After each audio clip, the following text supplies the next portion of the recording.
And so I'm touching everything on the ship, and I walk over to the starboard side, which is the right side of the ship, and I just kind of look around. There's a kind of a metal gangplank that runs down the side of the ship, and I look over that way, and there's a UFO just finishing coming out of the water. And it goes about 40 feet above the water and just sits there. And this was not, and all I had ever heard about at this time in my life was flying saucers, round flying saucers, and these little orb things that every once in a while I saw on a special. I pretty much thought anybody who said they saw a UFO was crazy, because I grew up in a church and they said aliens don't exist, and that was, you know, part of, I don't know where they got that, because I've gone back to the Bible and tried to find it. So there's this, it wasn't round, it wasn't an orb, it was, what I saw was square. I mean, the ship itself, I'm pretty sure was a triangle, but I couldn't see the whole thing. But the side I saw was 40 to 50 yards high, larger than the Nimitz long. This is what I saw. It was about 300 yards to maybe a mile off the starboard side of the Nimitz up front. Part of it was obstructed by the tower of the Nimitz. And everybody I've talked to, they're like, well, expand on it. Tell me more. I can't tell you more. I stared at it for a half an hour. I mean, every sensation I ever had in my life went away. I just stared at it. I mean, what do you do when you see a block floating in the ocean? And underneath it, there was, the ocean was lit up, but there were not, it wasn't like there was these round light spots on it. It just was illuminated.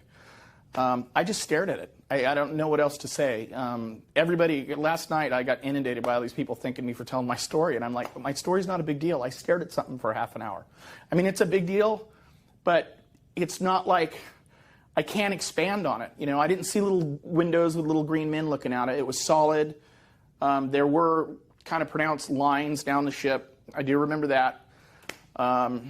And the only reason I know it was a half hour because I actually referred back to the logbooks. I actually looked at the logbooks for the ship, and then when I went up to the tower a couple days later, I wanted to see who was in flight ops and found out that it was just the admiral, the captain, and the flight boss. But they were up there, which is 360 degrees glass, so they saw it. I'm now convinced they knew it was there. But I just stared at it, and going back at it, I realized I stared at it for half an hour. It only took me about 5 minutes after this buzzing started to get up and look around and see it. We were actually on darkened ship for 41 minutes. And, of course, after it left, there was about another 5 minutes before they unlocked the watertight door, and I went in. But I just stared at it. I mean, I was thinking something, but it's not like I have a racy mind. You know, I'm thinking about what are my kids doing? There's always 50 thoughts in my head. I have this job to do. That. My mind was blank. I mean, it was just totally blank. I was just sitting there looking at this thing floating above the Pacific Ocean off the starboard side of the most powerful, second most powerful, the Abraham at the time, just floating there. We weren't doing anything. Jets weren't being scrambled. We were just sitting there. The ship had almost stopped to a crawl. We were just sitting in the middle of the Pacific Ocean with this thing floating off the starboard side that was as big as us or larger. And I know I've said it. That's all I could do was look at it.